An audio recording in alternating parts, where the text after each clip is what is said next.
Halo teman-teman, cerita Nusantara Dunia hadir kembali dengan kisah Ratu Kalinyamat. Sebelum teman-teman menyaksikan dan mendengarkan video ini, jangan lupa untuk subscribe, like, komen, share, serta nyalakan notifikasinya. Tonton video ini sampai habis dan jangan di skip ya teman-teman. Mari kita mulai ceritanya. Ratu Kalinyamat.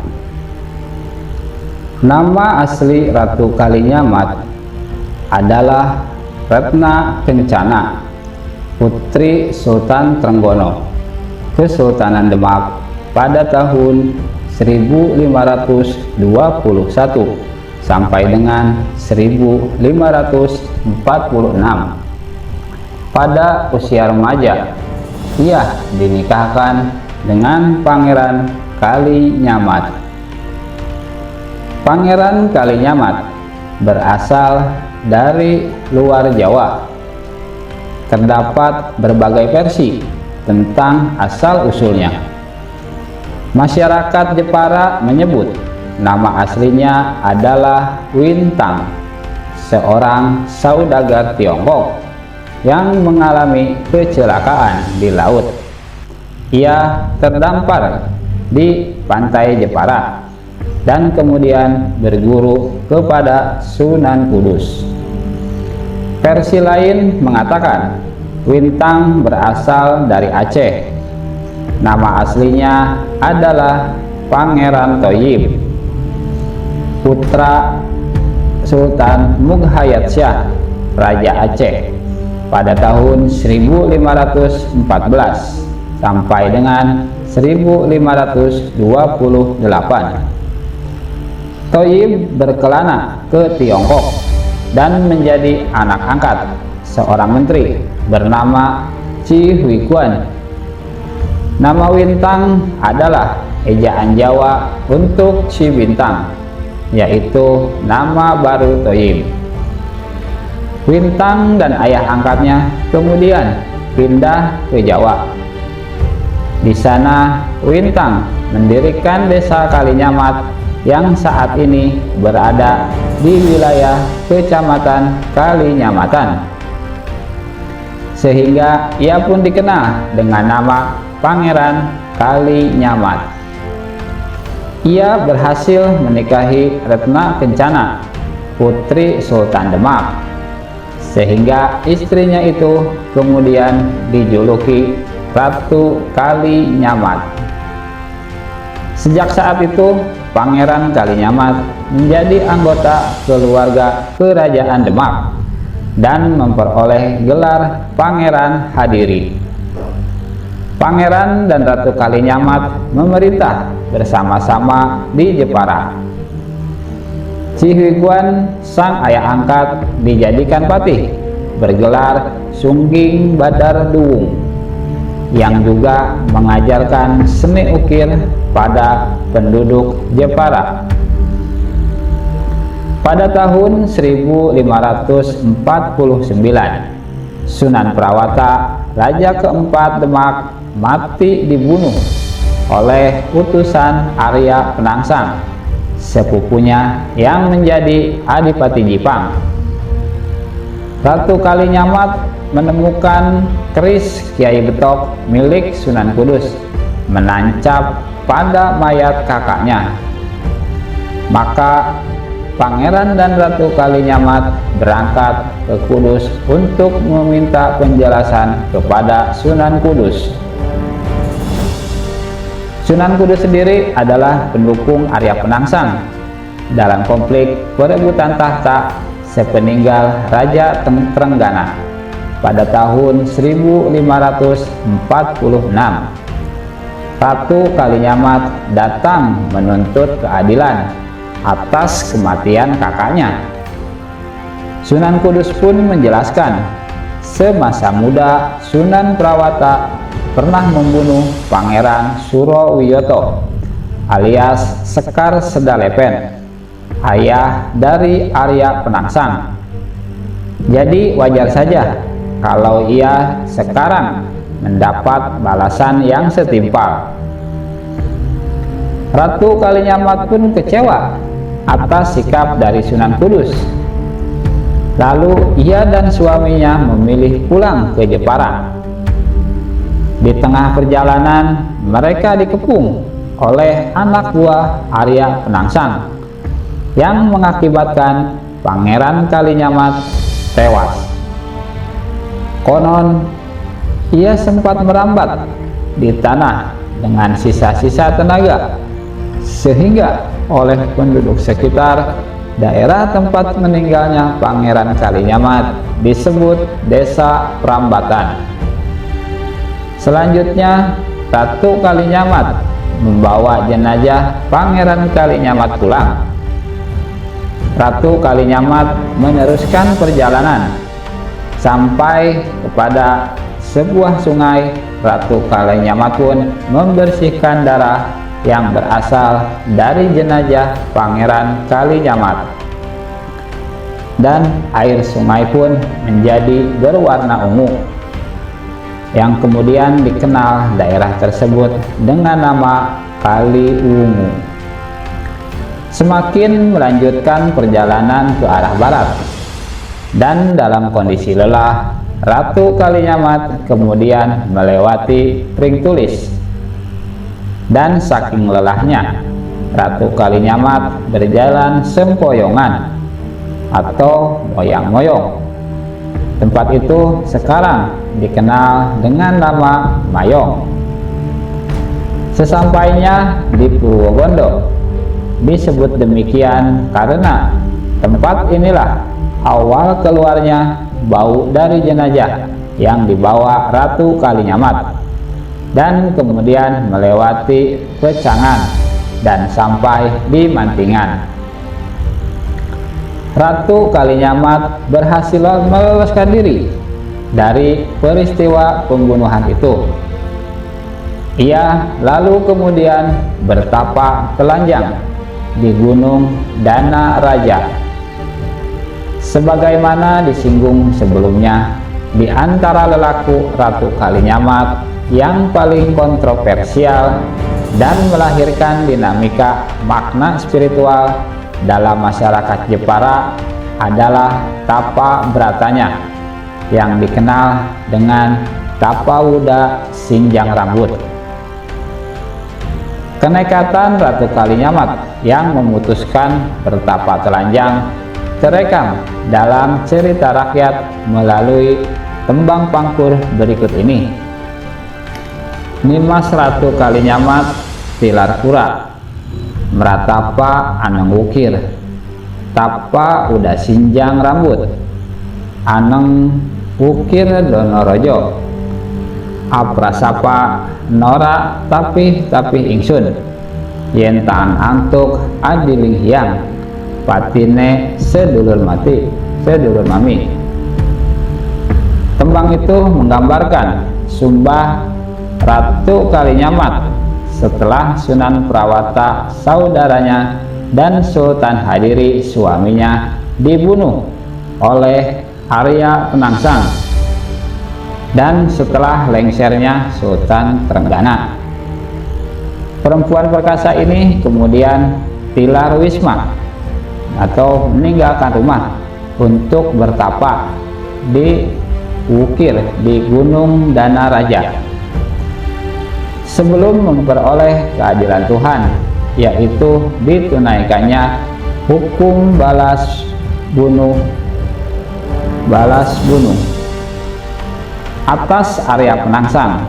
Ia akan tetap tapa wuda sinjang rambut atau melepaskan pakaian dan menutup tubuhnya hanya dengan rambut yang terurai. Ratu Kalinyamat pun bersumpah tidak akan berpakaian sebelum Arya Penangsang terbunuh. Penulis-penulis zaman dulu sering menggunakan tamsil atau perumpamaan.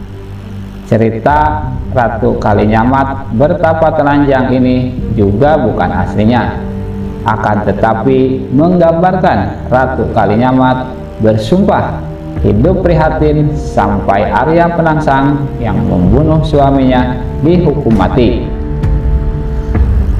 Ratu Kalinyamat kembali menjadi Bupati Jepara. Setelah kematian Arya Penangsang pada tahun 1549, wilayah Demak, Jepara, dan Jipang menjadi bawahan Pajang yang dipimpin Raja Hadiwijaya. Meskipun demikian, Hadiwijaya tetap memperlakukan Ratu Kalinyamat sebagai tokoh senior yang dihormati.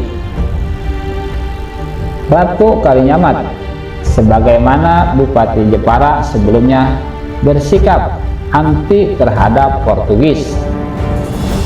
Pada tahun 1550, ia mengirim 4.000 tentara Jepara dalam 40 buah kapal memenuhi permintaan Sultan Johor untuk membebaskan Malaka dari kekuasaan bangsa Eropa.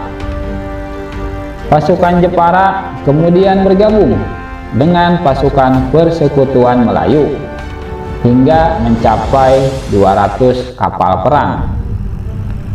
Pasukan gabungan tersebut menyerang dari utara dan berhasil merebut sebagian Malaka. Namun Portugis berhasil membalasnya. Pasukan Persekutuan Melayu dapat dipukul mundur, sementara pasukan Jepara masih bertahan. Baru setelah pemimpinnya gugur, pasukan Jepara akhirnya ditarik mundur. Pertempuran selanjutnya masih terjadi di pantai dan laut yang menewaskan 2.000 prajurit Jepara. Badai datang menerjang sehingga 2 buah kapal Jepara terdampar kembali ke pantai Malaka dan menjadi bangsa Portugis. Prajurit Jepara yang berhasil ke Jawa tidak lebih dari setengah yang berhasil meninggalkan Malaka. Ratu Kalinyamat tidak pernah jera. Pada tahun 1565, ia memenuhi permintaan orang-orang Hitu di Ambon untuk menghadapi gangguan bangsa Portugis dan kaum Hatipe. Pada tahun 1564, Sultan Alauddin Al-Qohar dari Kesultanan Aceh meminta bantuan Demak untuk menyerang Portugis di Malaka. Saat itu Demak dipimpin seorang bupati yang mudah curiga bernama Arya Pangiri, putra Sunan Prawata. Utusan Aceh dibunuhnya. Akhirnya Aceh tetap menyerang Malaka pada tahun 1567. Meskipun tanpa bantuan Jawa, serangan itu menemui jalan buntu. Pada tahun 1573, Sultan Aceh meminta bantuan Ratu Kalinyamat untuk menyerang Malaka kembali. Ratu Kalinyamat mengirimkan 300 kapal perang berisi 15.000 prajurit Jepara. Pasukan yang dipimpin oleh Ki Demang Laksamana itu baru tiba di Malaka bulan Oktober pada tahun 1574. Padahal saat itu pasukan Aceh sudah dipukul mundur oleh Portugis. Pasukan Jepara yang terlambat datang langsung menembaki Malaka dari Selat Malaka. Esoknya mereka mendarat dan membangun pertahanan. Akan tetapi pertahanan itu dapat ditembus pihak Portugis. Sebanyak 30 buah kapal Jepara terbakar. Pihak Jepara mulai terdesak, akan tetapi tetap menolak perundingan damai karena terlalu menguntungkan Portugis. Sementara itu, sebanyak 6 kapal perbekalan yang dikirim Ratu Kalinyamat direbut Portugis.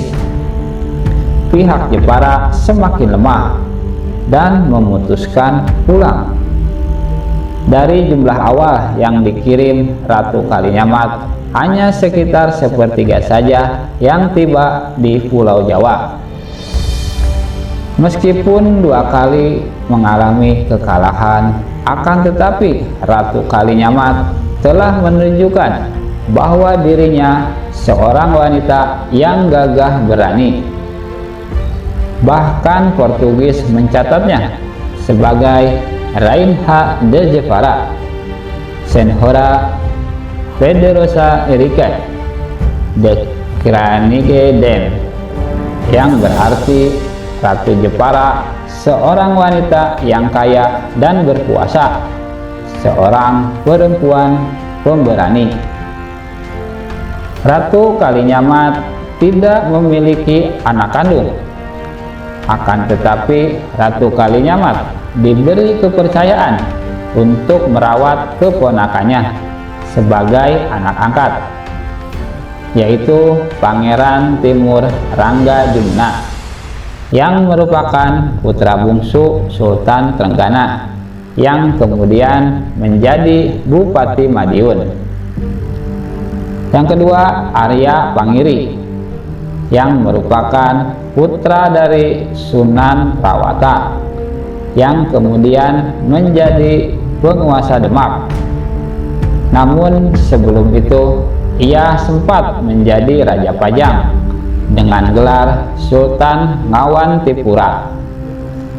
Saat itu dengan bantuan Panembahan Kudus pada tahun 1583 ia berhasil naik tahta atas kerajaan Pajang, menggantikan Sultan Hadiwijaya yang meninggal dunia akibat sakit sepulang dari perang dengan Mataram melawan anak angkatnya sendiri, Sutawijaya.